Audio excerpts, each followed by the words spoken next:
Srimad Bhagavatam, Book 1, Chapter 4.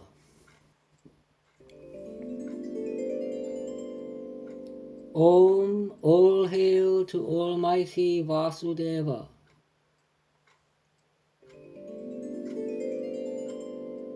Vyasa said, thus having heard all Sutta did relate, the sages praise him and congratulate.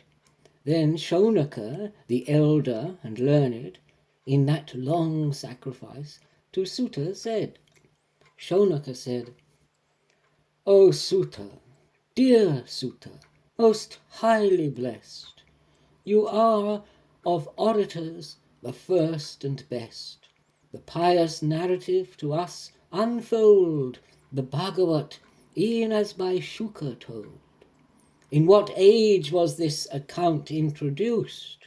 Where and for what reason was it produced?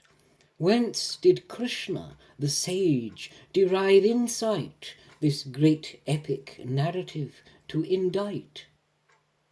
His divine son was a great yogin too, who held the one non-differential view, awakened from the sleep of ignorance, unrecognized, appearing like a dunce. What time some goddesses the sage had viewed, as he along the way his son pursued.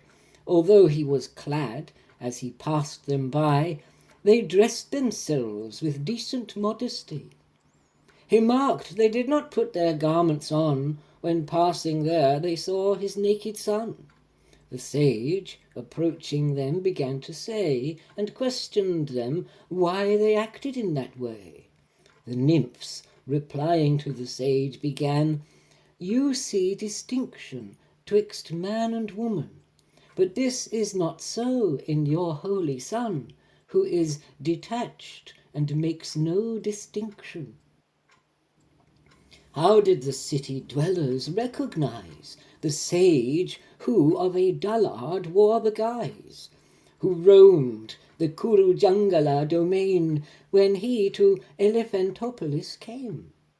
How did this sacred dialogue take place between the scion of the Pandu race, the sainted king with the mighty seer?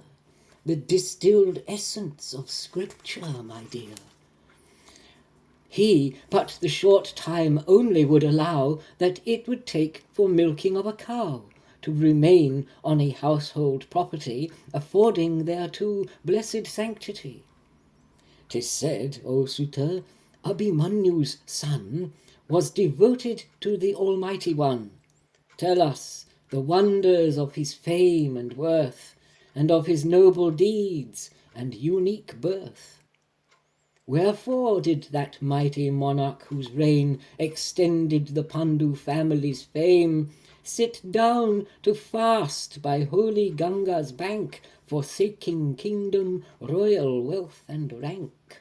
Ah me, how was it such a worthy king, at whose feet enemies would tribute bring, who paid him honour for their benefit, endowed with every royal requisite of youthful vigour and unfailing health, high destiny, and the blessings of wealth, such dear things as would be hard to forswear, forsake them all without regret nor care.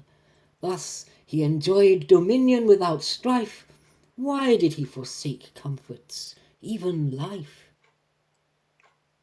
Those who are devoted to the great Lord, who is with sublime poetry adored, act for the people's benefit with zeal, and live for others' advancement and weal. They do not live merely for their own sake. Wherefore did he his body thus forsake? All these subjects of inquiry thus be kind enough to recount to us. You know the subject, and to speak are fit, aside from some portions of Holy Writ. Sutta said, when Dwapara, the third age, had begun, Parasara, by Vasavi, had a son, who was the great sage and mighty yogi and emanated portion of Hari. Once, seated by the Saraswati's shore, he did pure libations of water pour. His mind in contemplation did compose, even as Ravi radiant arose. The seer with his unrestricted view the past, the present, and the future knew. He saw from age to age virtue decline in the inexorable course of time. He thus observed with untainted vision general vice and degeneration, the want of faith and dire uncertainty, folly, misfortune, incapacity, the degradation of caste and status, diminished longevity and distress. Thus, with divine insight, he was aware and thought of the means for the world's welfare. The rituals where 4 high priests preside, whereby the populace are purified, he made division of their liturgy, 1 Veda into 4 accordingly. Rik, Yaju, Sama, and Atharva named, the fourfold texts expounded and explained, and in that which the 5th Veda decrees, in epic chronicles and histories. The Rik was mastered by Paila the sage, Jaimini read the Sama Vedas page, and Vaishampayana, to fame well known, was master of the Yajur texts alone. Sumantu Angira, the angry sage, was master of Atharva Veda's page, and my father, Roma Harshana hight, did chronicles and histories recite. Then each with their respective texts assigned, they to their many disciples consigned. Those disciples to their disciples read, and thus branches of Vedic schools were spread. Illustrious Vyasa, in sympathy for people wallowing in misery, the essence of the Vedas did select for man with his diminished intellect. Women, labourers, friends of the twice-born, have no access to texts of triple form, considering how the people to bless, and in their pious deeds to gain success, the seer to great compassion disposed, the Mahabharat history composed. Thus he engaged himself with earnest zeal to bring to all great benefit and weal, and though he to the task himself applied, he in his heart remained unsatisfied.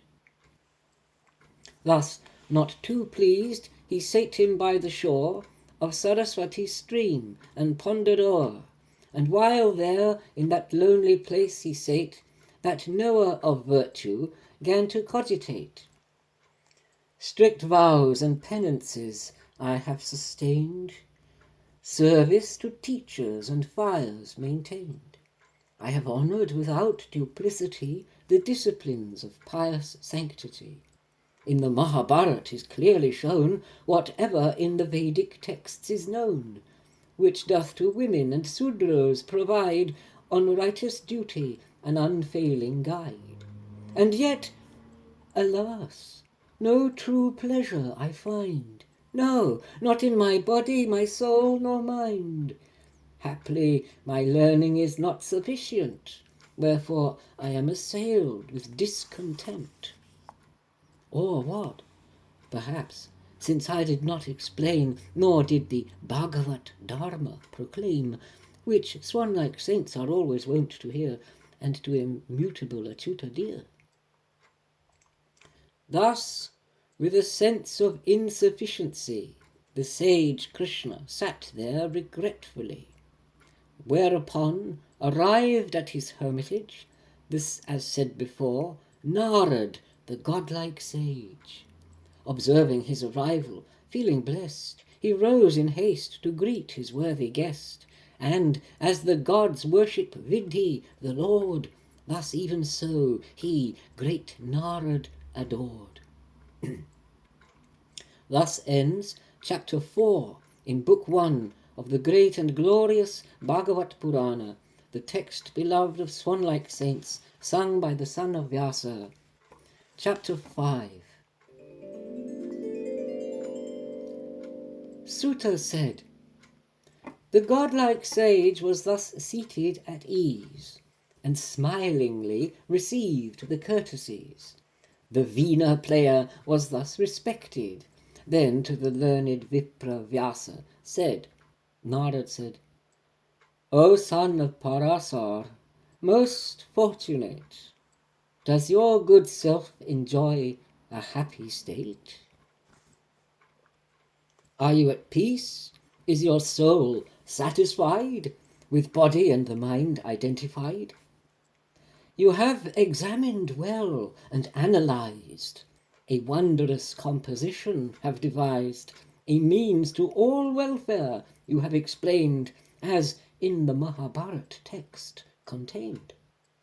You have examined by analysis that supreme Brahman which eternal is, and yet you grieve, in lamentation tossed, O my lord, like one quite undone and lost." Vyasa said, "'Tis even as you say, my lord, in truth, yet my soul is disquieted forsooth. The causes unseen I do not cognize, but you, great one, are infinitely wise. May we thus question you, O gentle one, who are of the great self-born God, the Son? You know everything, since you have adored the primal Purusha and mighty Lord, the ruler who exercises control over the high and low, the supreme whole, the disinterested universal cause, who projects the gunas and then withdraws. You move about like Arka, the Lord of Light, in the three worlds with penetrating sight, and like the blowing wind you have access into the hearts of creatures as witness. Therefore may you the causes ascertain, though I the righteous discipline maintain, avowed to Brahman as cause and effect. What is my omission or my defect?" Narad said, "You have not expounded extensively the spotless fame of Almighty Hari. I think doctrines not pleasing to the Lord cannot that high exaltation afford. You have not glorified to that extent Almighty Vasudeva radiant, as you, O holy sage, doctrines maintain of customary virtue, wealth, and gain. Embellished speech that does not glorify Lord Hari, who the world doth purify, is like a sacred shrine for screeching crows, the which is not resorted to by those who are like noble swans, and who betake their way to the tranquil Manasa lake. But such works of literature as there be, though fraught with some irregularity in each couplet, which devoutly acclaims the Infinite One's fame and diverse names, are to the sainted souls exceeding dear, which they recite with joy and love to hear, which they also acknowledge and approve, and which the sins of the world doth remove. Not bound to acts, that self-knowledge divine without a tutor's glory doth not shine. Then how can actions benefits afford that are not dedicated to the Lord? Now, therefore, O highly fortunate one, recall to mind by deep contemplation, O you of great renown and pure insight, whose pleasure is the vow and sacred rite, release from their bondage to all afford, and recount the deeds of the mighty Lord. Apart from that, whatever you construe and describe with a differential view, the mind in forms and designations lost were like a boat without an anchor tossed. You have indeed been negligent, I see, since in forms of righteousness you decree some censurable acts you have assigned to those who are to evil deeds inclined, who prohibitions will but little heed, that you yourself have also there decreed. One only adept in contemplation conceives the bliss of the Infinite One. Then, for those distracted, to gunas bound, devoid of sense, the way to them expound, and for the general welfare and weal, the wondrous deeds of the great Lord reveal. One who hath his prescribed duty forswore, the lotus feet of Hari to adore, if he should fall before maturity, oh, what inauspiciousness could there be?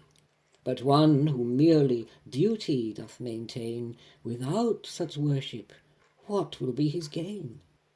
Therefore the wise man should strive to achieve that which one roaming here cannot conceive, nor found in lofty heights nor realms below, where time brings forth due happiness and woe. Who serves Mukunda's feet with love profound, are no more in metempsychosis bound.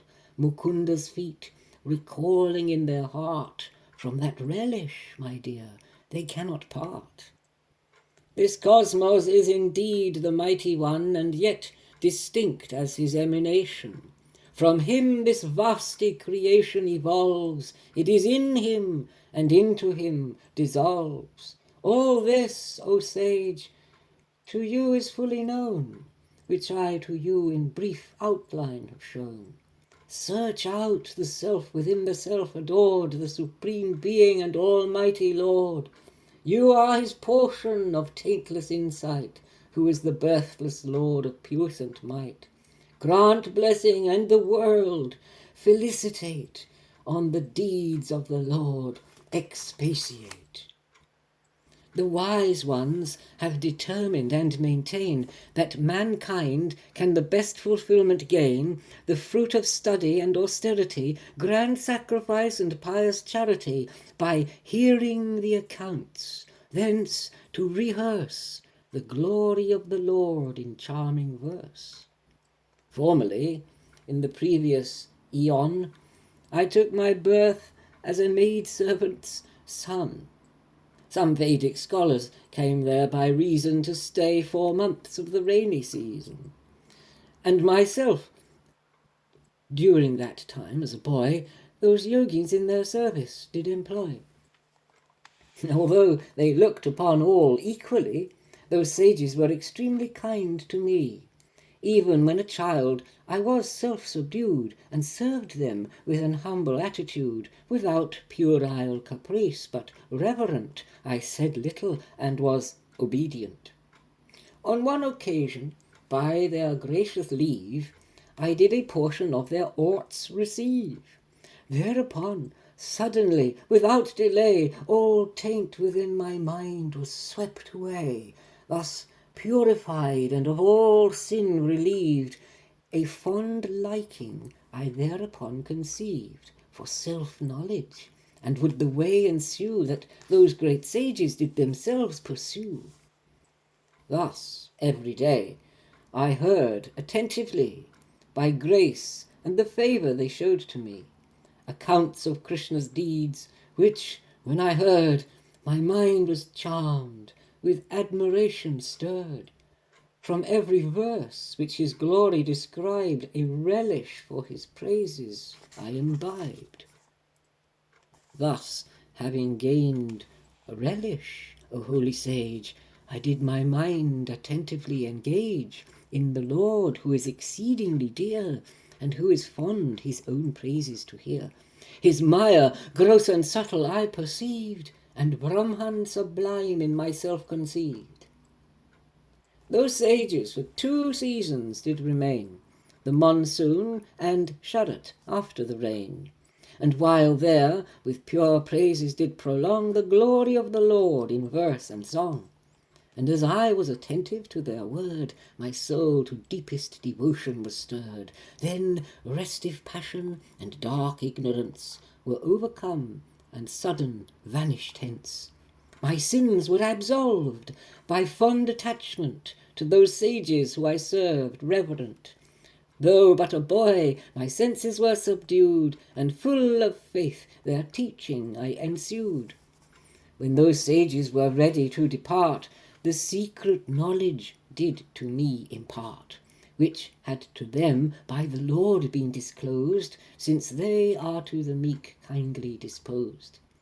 In pursuance of that I came to see Almighty Vasudeva's potency, of creation which, when devotees know, his feet they gain and to his region go.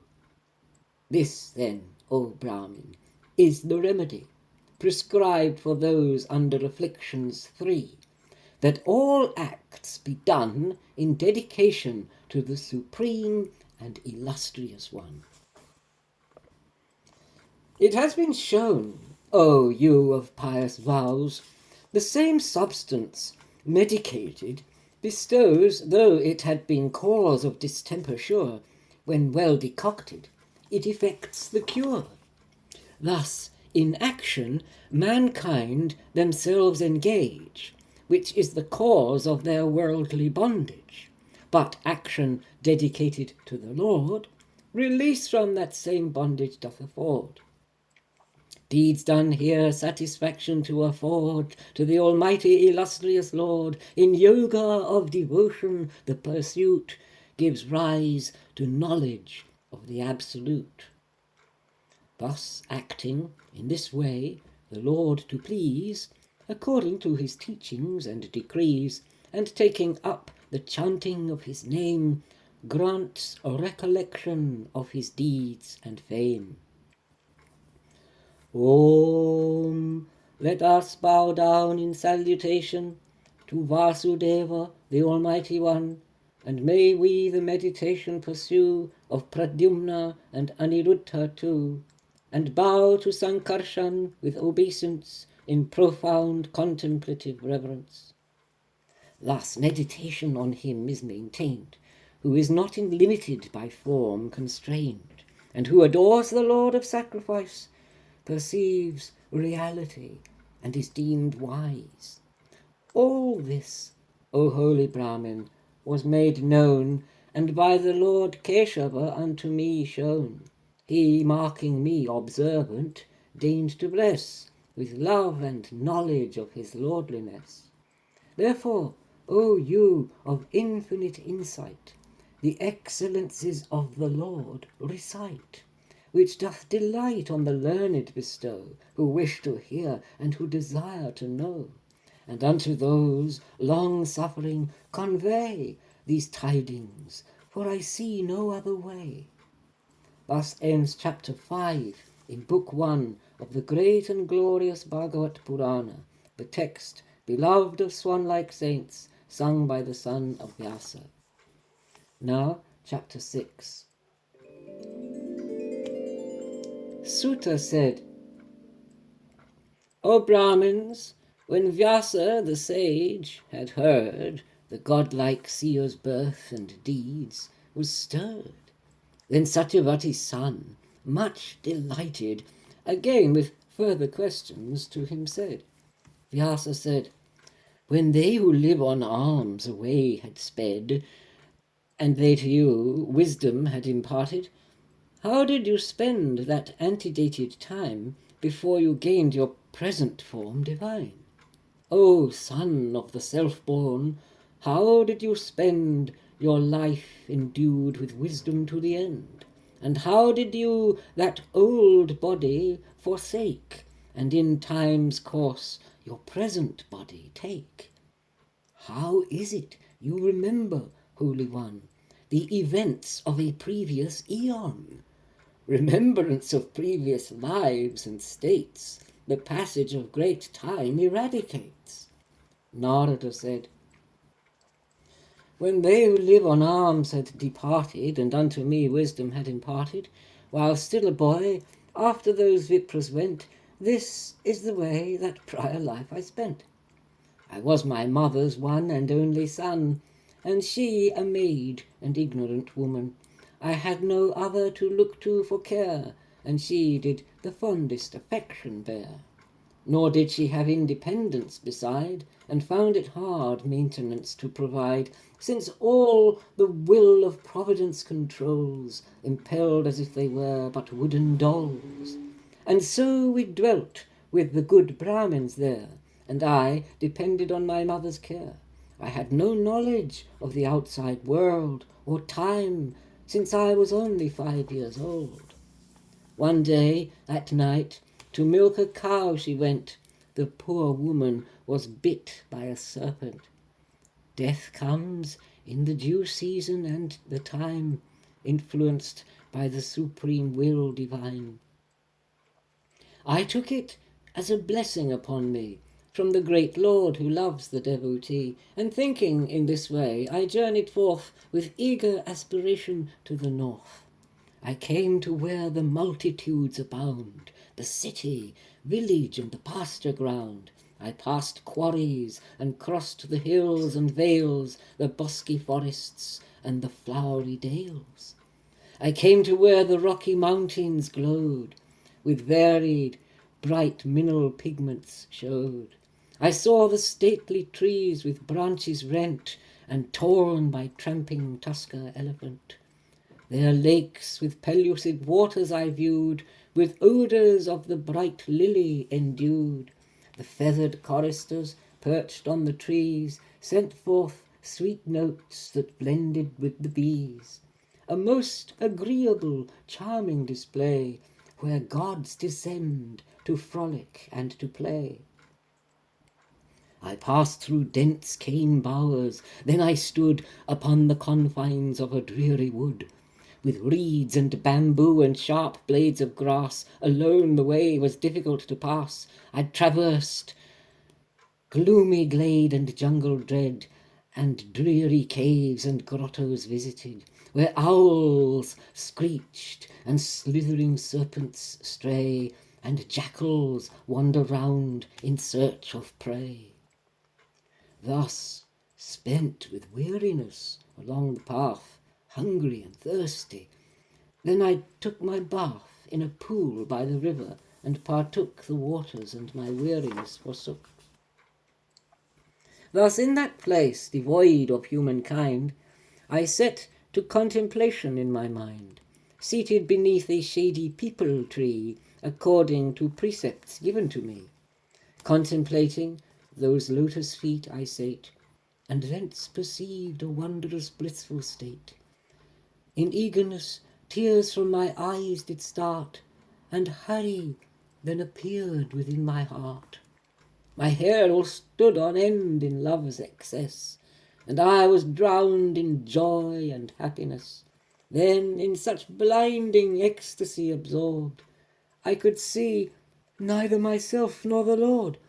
When I no more his beauteous form could see, which pleases the mind, allays misery, I then stood up, in perturbation tossed, like one who has the rarest treasure lost. Desiring to see that form again, my mind in contemplation did restrain, and though with earnest endeavour I tried, I saw him not, and was dissatisfied. Marking my attempts in that lonely place, the Lord divine was fain to show his grace. And though of words he is beyond the reach, he spoke words of comfort in charming speech. The illustrious one said, "Ah, you are not eligible to see, in this birth, a vision divine of me. Those yogins who are yet tainted with stain, the vision of myself cannot attain. With this brief vision you must be content, O sinless one, love for me to augment. Then little by little you will be free from desire and be my devotee. By serving holy ones for a short time, you have attained firm faith in me divine. And when you abandon this lower state, you shall become my own associate. When consciousness is firmly fixed in me, thereafter separation cannot be, nor in creation, nor at destruction is recollection lost, O my dear one. This much he said, and spoke no more to me, the imperceptible divinity. I bowed to that great one in gratitude for mercies gained in humble attitude. Awaiting thus the time I did abide, without ill will, immensely satisfied. I did his most auspicious deeds recite, and in his mystery took much delight. Remembered I his exploits of high worth, and thus, carefree, I wandered o'er the earth. In Krishna thus my mind I did maintain, without attachments and devoid of stain. And when the destined season approached nigh, death came sudden as lightning from the sky. Invested with a godlike form and pure, release from prior acts I did procure. The body, formed of elemental clay, with its 5 evolutes, then dropped away. When thus the previous aeon ended, the Lord reposed on his watery bed, and with his inward breath he all withdrew, the demiurgic God and myself too. After passage of 1,000 aeons, Brahma emerged and generated sons, Marichi and the great seers revered, and from his person I also appeared. Thereafter, in the 3 worlds, and without, quite unrestricted, I wander about. By grace of Almighty Vishnu divine, I am not impeded at any time. And thus, with this God-gifted Veena, I, in verses, celebrate his glory high, and the sweet accounts of Hari declare in song as I roam about anywhere. And when I sing his mighty deeds divine, who joys to hear, whose feet are like his shrine, straightway within my heart himself he shows, as one invited, and his grace bestows. Indeed, the minds of those fraught with desire, whose faculties to sense objects aspire, can safely cross this existential sea on the boat of remembrance of Hari. By yoga practices, strictly maintained, lust and greed are not easily restrained, as the satisfaction derived complete in service to Mukunda's holy feet. Thus all I have related to the full, as you have questioned me, O sinless soul, my birth and deeds, and the great mystery, but for your pleasure and felicity. Sutta said, thus Narada, the illustrious one, concluded his speech to Vasavi's son, and plucked on his veena the warbling string, and continued his carefree wandering. Ah me, how blessed is the godlike seer, who praises him who the horn bow doth rear, upon his veena in ecstasy hurled, and brings joy to this miserable world. Thus ends chapter 6 in book 1 of the great and glorious Bhagavat Purana, the text beloved of swan-like saints, sung by the son of Vyasa.